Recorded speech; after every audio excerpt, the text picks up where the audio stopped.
Good evening, people. Welcome back to Cruising on Crypto. I am Craig. So we're going to continue that Crypto Investing for Beginners series. We've already talked about what cryptocurrencies are, different types of cryptocurrencies, how to get into cryptocurrencies the easiest, from the easy entry type to the full spectrum, full service crypto exchange. So those were previous episodes. If those are topics that you might be interested in, let's have you go back and check those out before you start on this one.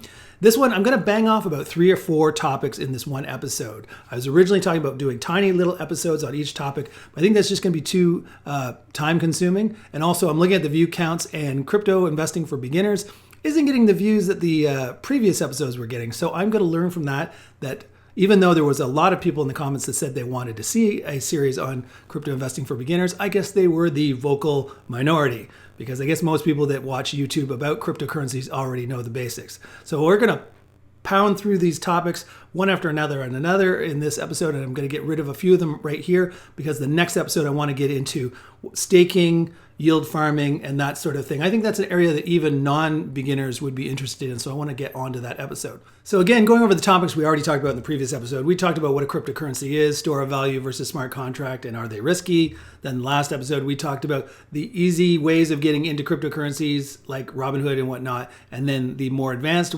places that are full service crypto exchanges, but are often harder to get your money on there.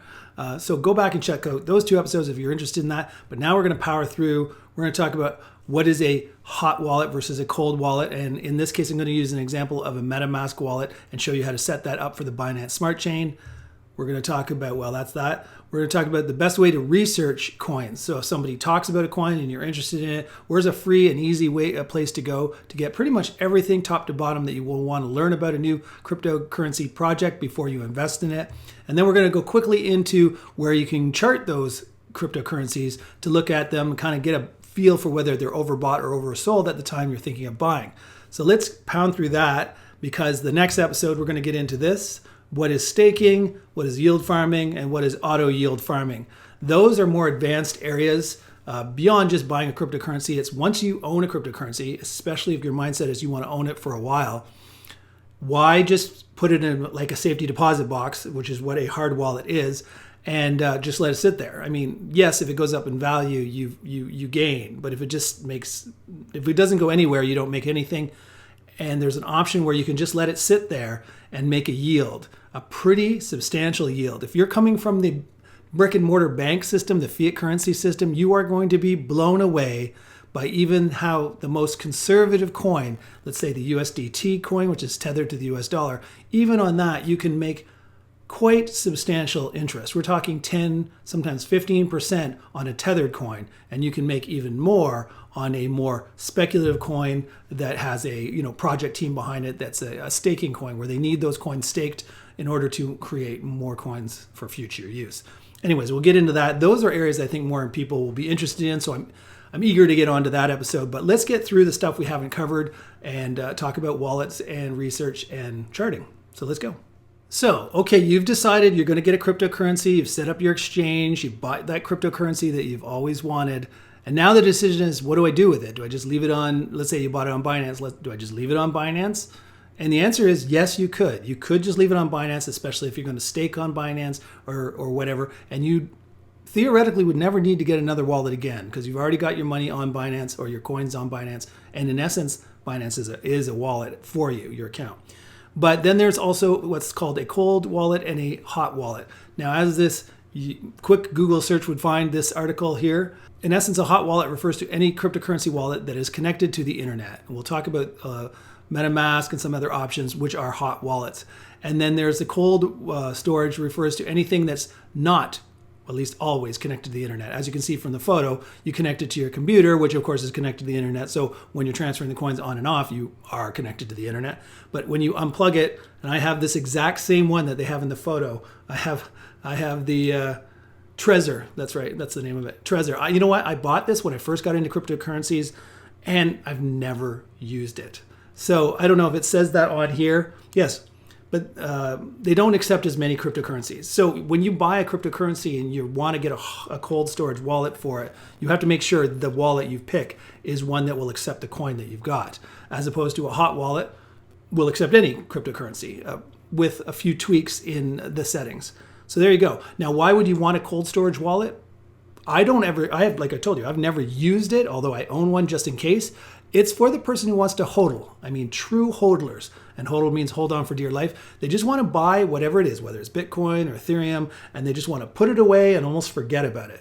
In which case you would put it on here, because if you leave your coins on an exchange or on a internet connected hot wallet, then there's always that really tiny chance that somebody could hack into the system and steal your cryptocurrency. And if it was on Binance or a reputable big site like that, I'm sure that they would cover it. If it was their fault that their site got hacked, they would probably cover it. But there's no guarantee that they would cover it, especially if you're on a small, let's say a small yield farming site, which we'll talk about in a future episode. You know, those new startup ones will offer you higher interest than the more larger already well-established ones, because they don't need the extra customers that badly. And sometimes going for that extra interest means you're going with a very small yield farming company. And if it gets hacked for 10, 20, $100 million, that might be all the money that they have. And they might just close their doors, in which case you are out of luck. So that's it. The long and short is, if you want to take your coins off the internet, and put them somewhere safe, this is your option. Now, the downside to that is, if you forget your password, you lose your key, you're screwed. If this gets in a house fire, you leave it in your drawer in your office and it gets into a house fire and it melts, you're screwed. Somebody breaks into your house and sees this and realizes what it probably is, even though they probably could never hack into this, you're screwed. Because if they take this, it's gone. There's nobody you can call to say, hey, I lost my thing. Can you give me my coins electronically again, since I put them on this thing and now I don't know what I did with this thing? You're screwed. So that's the downside. So if you have this, you'd have to put it somewhere ultra safe. Obviously, it's like a thumb drive, so you can't put it anywhere where it's damp or moist. You have to put it somewhere dry. You have to put it somewhere that's not going to catch on fire. So maybe a bank safety deposit box or something like that. But like I said, I've never used it because of my fear of either losing it, having a house fire, or some other catastrophe happens and this is gone. And then all my money would be gone. All my crypto money would be gone. So I've tended to say I trust, let's say Binance, or I trust one of these big sites, and I'm also yield farming all my coins right now. So to yield farm, you need to have your coins on one of these sites. And so that's what I've done. I'm not saying that's what you should do. Be your own, best judge of what you think is safe. There's pros and cons to both. So anyways, that is the difference between hot and cold storage wallets. And now I just want to go into the one that I use is Metamask. And as you can see, there's also one called a Trust Wallet. There's one here that I've also downloaded called the Binance Chain Wallet. But most people know the name Metamask. And it's got a long track record of being super safe, super encrypted, all that. The only thing, if you're a Binance Smart Chain user, you need to tweak some things, because when you download the extension, I've got this on Chrome, there's a Chrome extension, so you see it up here in the corner of my screen. So when you first download this, it's defaulted with all of these exchanges at the top. Ethereum, I don't even know what Ropsten is, or Kavin is, or I don't know what these other ones are, to tell you the truth, but I know Ethereum.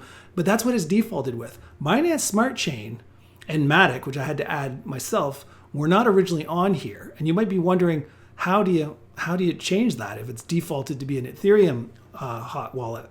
Well, what you do is you come down here to where it says Custom RPC.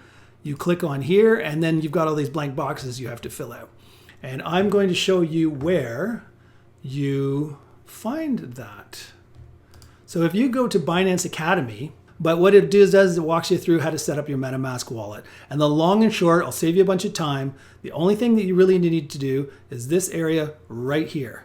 You need to put these things into these boxes. So if you put these exact things into these boxes, MetaMask will then realize it is a Binance Smart Chain data.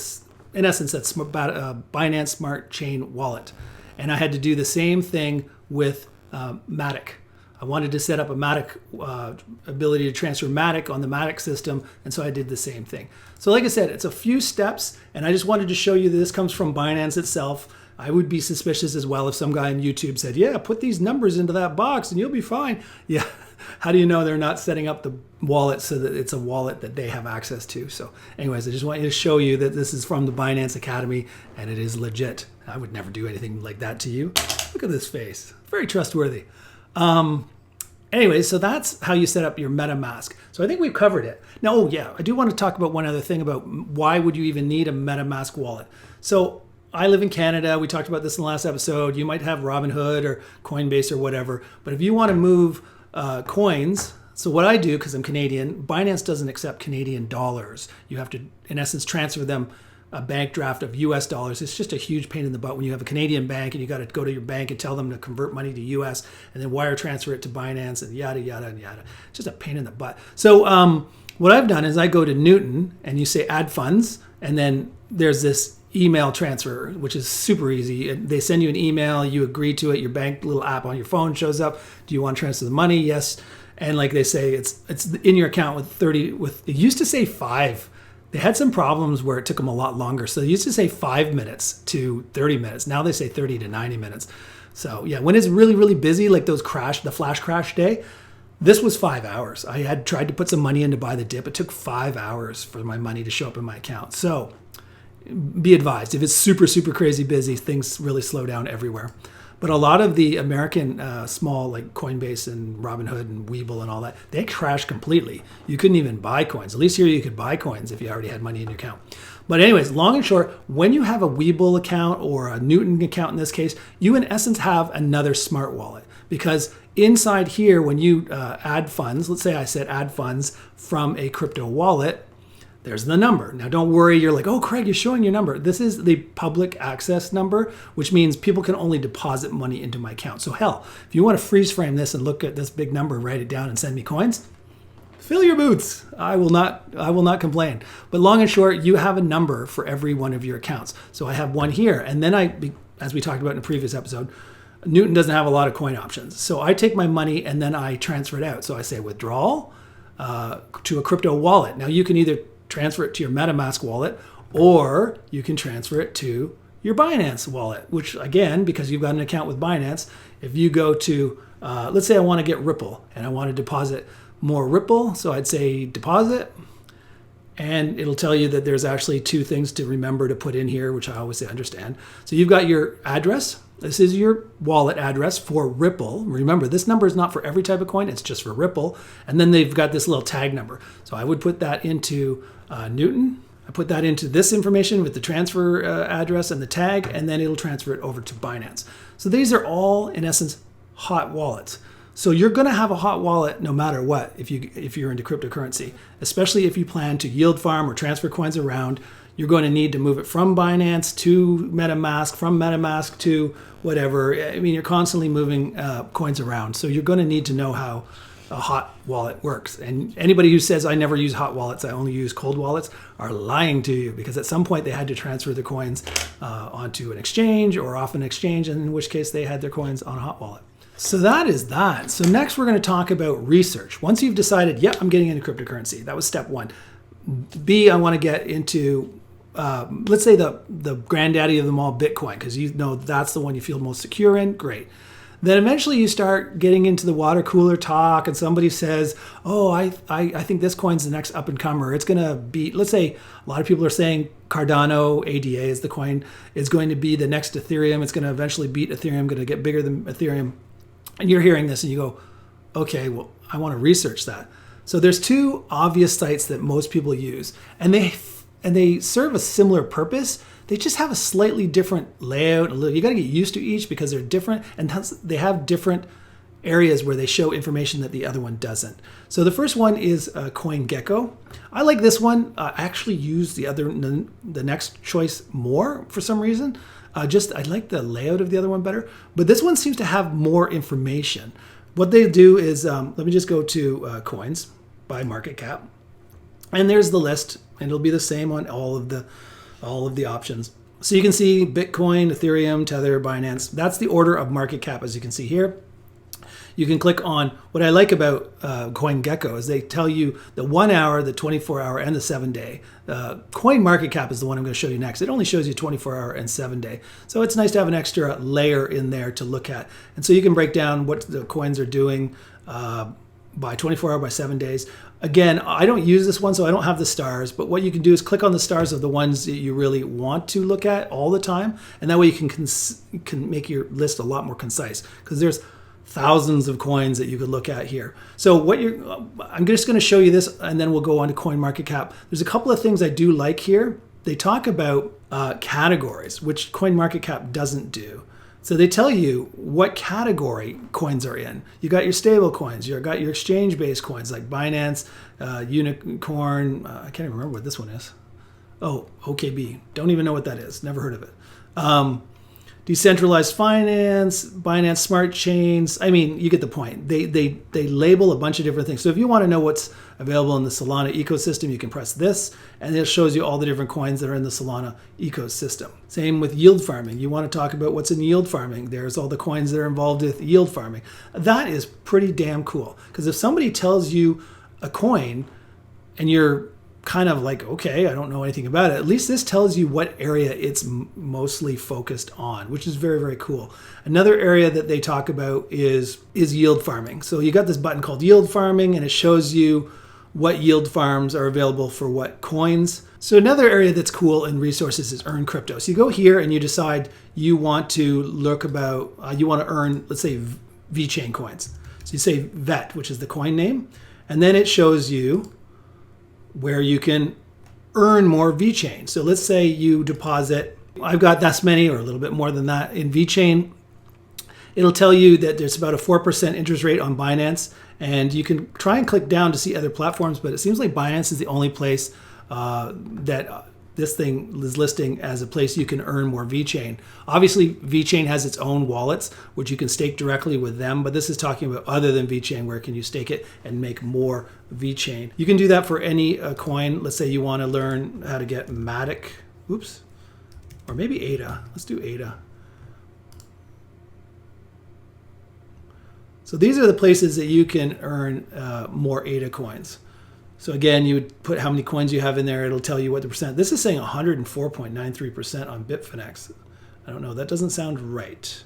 But anyways, you get my point. You can earn more coins. This will show you where you got to go to earn more coins by just staking those coins. You'll get more coins of the same thing without having to spend any money, which is it's cool. It takes patience because it takes time.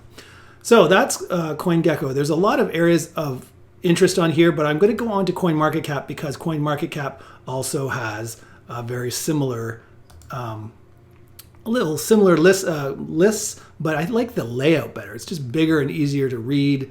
But the CoinGecko has some interesting areas that you can research. Like on here, I didn't find anywhere where you can break down the types of coins, like what grouping they go in.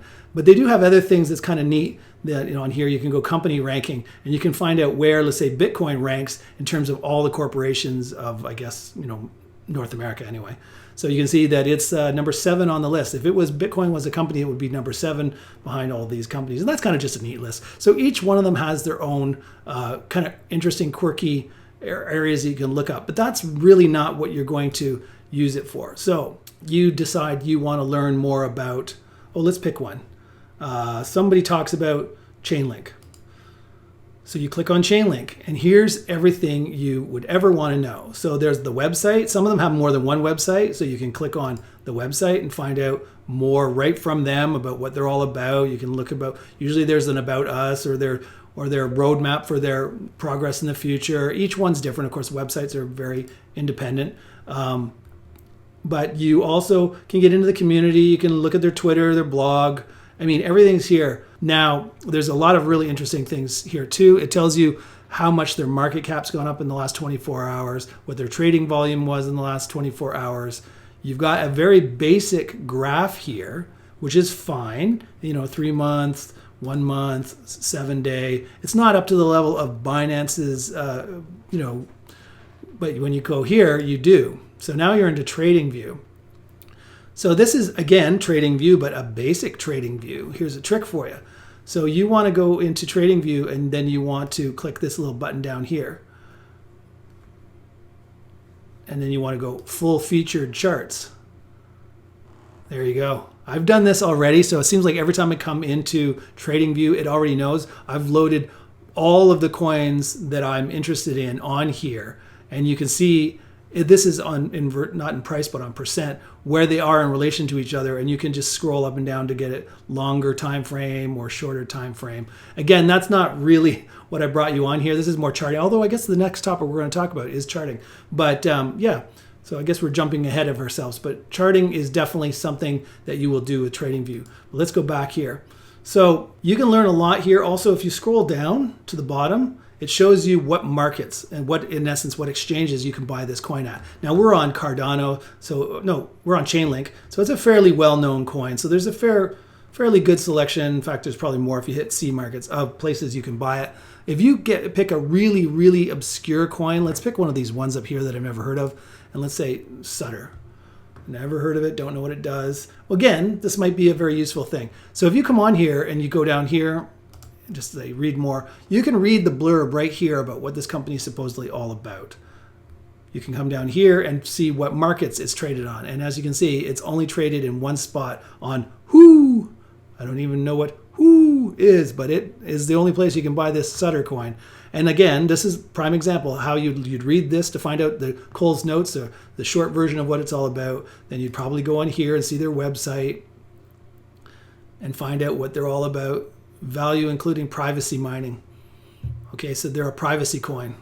Yeah, you can talk about dividends and action. So you get a lot from their website usually. And then, yeah, you can find out a little bit about its market cap. It's only a $9 million market cap, so it's super, super small.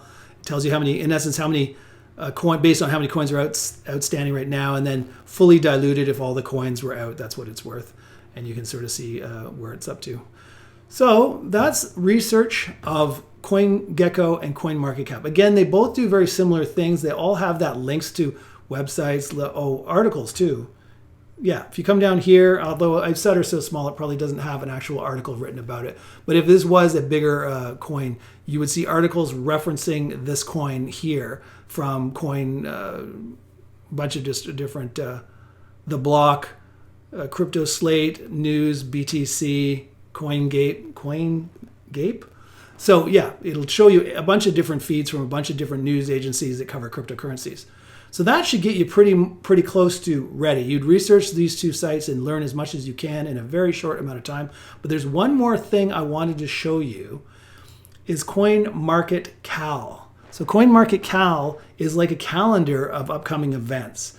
If you leave it blank, it'll just do, I picked top 100 coins because I didn't want a list of like coins nobody's ever heard of. There are thousands of coins after all. But this will give you everything in chronological order of what's of importance that's coming up by everything in the top 100. Now, if you're only interested in, I don't know, Solana. So you go Sol. Did I just pick that right? I think so. Sol. So there's only one thing that says Solana has involved, and it's on May 28th. There's a demo day. If you pick ADA, there's a couple of things. May 31st, the Alonzo testnet. Ooh, actually, that's big news. Alonzo testnet. When that thing comes up, ADA is going to go up a lot, I think. If that's a successful testnet, that's the smart contracts, then Cardano's, Then they're really on a level playing field with Ethereum, and their fees are so small compared to Ethereum that I think they're going to take some serious market cap away from Ethereum. But as you can see, these are interesting things. If you're thinking of getting into a coin and you're picking between two coins, this is a good site to come to. You go, oh, I got this much money. Let's say you've got $1,000 and you don't want to break it into 500 each. You say, oh, I want to put 1,000 into ADA or Solana. And then next time I have $1,000, I'll put it in the opposite coin. But I'm trying to figure out which one I should go for now. Well, you come here and you see, is there any big news that's about to break? And if one's just loaded with a calendar full of stuff, then my suggestion is go with that coin. And then also look at the chart, which we're going to talk about next. Look at the chart and see what's what. Now, let's go back to, I've been a big proponent of Binance as your exchange. It's super full featured. It's got every coin imaginable you can trade on. I've got a favorites list that's obviously just this short because I cannot stand looking at a spot of every coin imaginable. It's just overwhelming. Too many coins to look at. So and the coin you might be interested in is 16 pages down, and it's just a pain. So I always do favorites. So when I go favorites, boom. Now, let's say I'm interested in, I don't know, auto, which is auto farm. So I click here. Remember we were just talking about the trading view chart? Well, it comes included in Binance. And there's no annoying ad. If you go on this normal normal trading view site, you're going to get these pop-up ads because you haven't paid for it. You can pay for it, but it's not cheap. I mean, it's not a lot of money, but considering you get it included in Binance for free, it seems weird to pay for it, especially if it was like $1 or $2 or $5 a month. Yeah, I'd pay for it probably because it's pretty cool. This is pretty cool to be able to say compare. That's how I got it. All these coins on the left side are here because I started with one coin, which was Binance, I believe. And then that's the one with the candlesticks. And then I kept saying compare and added another coin, compare, added another coin. It doesn't seem to be any list with how many coins you can add here, but it's kind of a neat thing to see what's really underperforming, which is alpha, and what's really kind of overperforming, which is TLM, which is, I can't remember the name of it.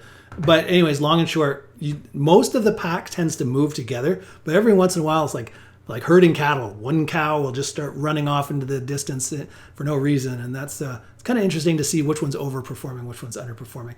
But let's get back to Binance. So you've got your, in essence, trading view. It says right up here, trading view. You can maximize it so it's just that. You can put all sorts of trend lines. You can do Fibonacci resistance and extensions. Whoops, gotta let that go for it to be. You obviously easily can add as many of these little MACD, RSIs. There's a ton of them up here. If you go into the little clickouts here, you can see all sorts of things that you can add. Technical analysis tool. So yeah, this is TradingView, and that's what I was going to suggest you go to either TradingView on Binance if you're with Binance, or if you're with a thing like Newton, which has piss poor charting. If you go and click on one of these, you're just going to get this kind of chart. Kind of sad. Very sad. There's no button here to go to, TradingView, nothing. And if that's what you're on, if this is the kind of site you're on where you get just a basic chart, then just go to TradingView. You go to TradingView, it's tradingview.com, and it's free to use. And the only downside is if you don't pay for it, you get these little pop-up ads in the bottom corner. But it really doesn't affect your ability to use TradingView. You can list anything up here. You can list the actual stock exchange listings, stocks, futures, Forex, and crypto, and have them all different. And like I say, you click on one and it'll be the one that's focused on here. So there you go. So for the beginner who doesn't want to spend a lot of money on stuff, especially if you're only putting a small amount into cryptocurrency, let's say you're a teenager and you want to put $500 into cryptocurrency just to say you're in. So you would go to a very basic, your Coinbase or your Robinhood or whatever. You would buy your coin, and you may never do anything after that.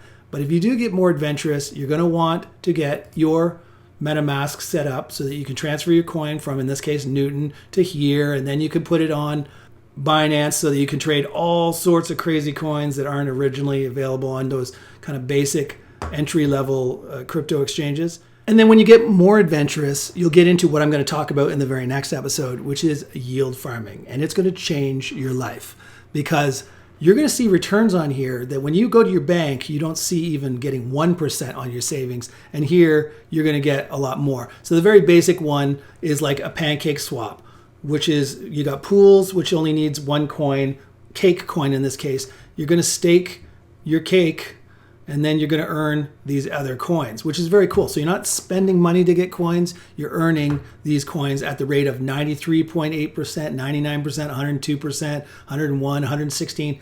I know it blows your mind, right? When you think about what a bank will pay you, like 1% maybe, and you're getting this kind of rate of return without spending any of your money. You're earning coins just by staking. Very cool.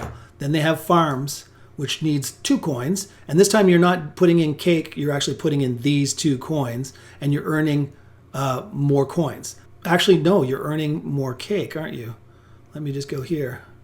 Yeah, you're earning cake. Sorry, brain fart. You're earning cake, and then you harvest the cake and you can sell it, or you can buy more of these coins, or, and this is really for next time.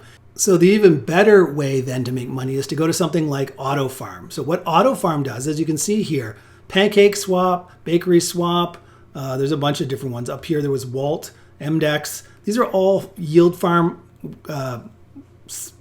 apps, I guess, or websites. But that, like I told you on PancakeSwap, you're putting two coins together to earn a rate of return, but it's paid to you in cake coins. Maybe you don't want more cake coins. So for example, this is with Pancake, except for what this does is it auto reinvests for you. It automatically takes those cake coins that you earned and sells them for the group, everybody who's doing the same thing, and then reinvests it for everybody into a pool, and you're getting some crazy rates of return. In this case, for getting Cake and BNB together, you're getting 65% is what Pancake was going to give you. Then they auto reinvest it, so that brings it up to 87.39%. And then Auto gives you their own reward coin on top for using their service of another 12.65%, which gives you a total rate of return, which is in essence paid to you in those two coins, of 100.04%.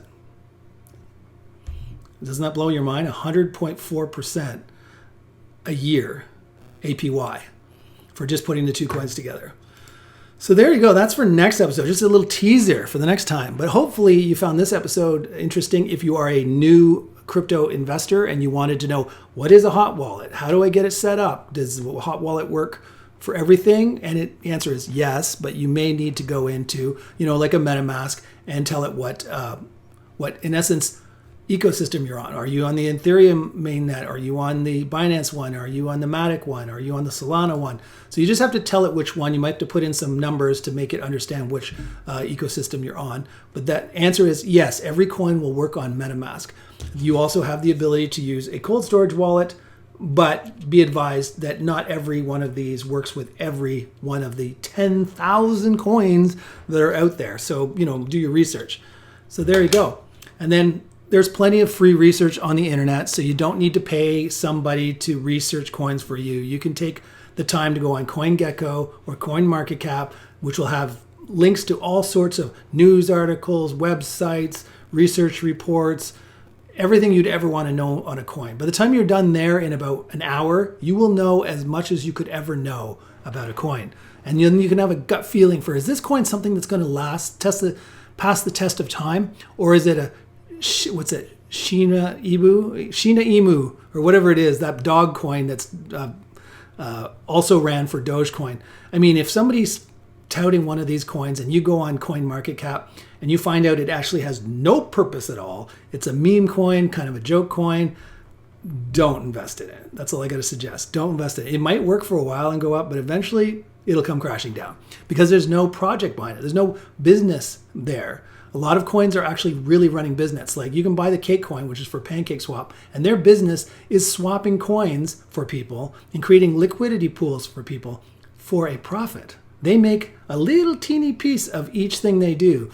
And over the long run, they make hundreds of millions of dollars a year. So if you own the Cake coin, in essence, you never have to worry about that Cake coin ever becoming obsolete or useless because there's an actual profitable business behind it. Anyways, that was my little word of advice for the day. So hopefully you enjoyed this episode. If so, show the channel some love by giving it a thumbs up. Subscribe if you haven't already, and hit the bell notification button so you know the minute a new episode comes out. Hopefully you're looking forward to the next episode because it gets really exciting where I get into detail. I'll even show you some example coins of how you stake coins, how you yield farm coins, and how you auto yield farm coins. We'll use some real coin examples, probably from my own portfolio, to show you the kind of returns that you can get. And it's pretty exciting. So until next time, this is Craig wishing you happiness, health, and wealth in that order. Ciao for now.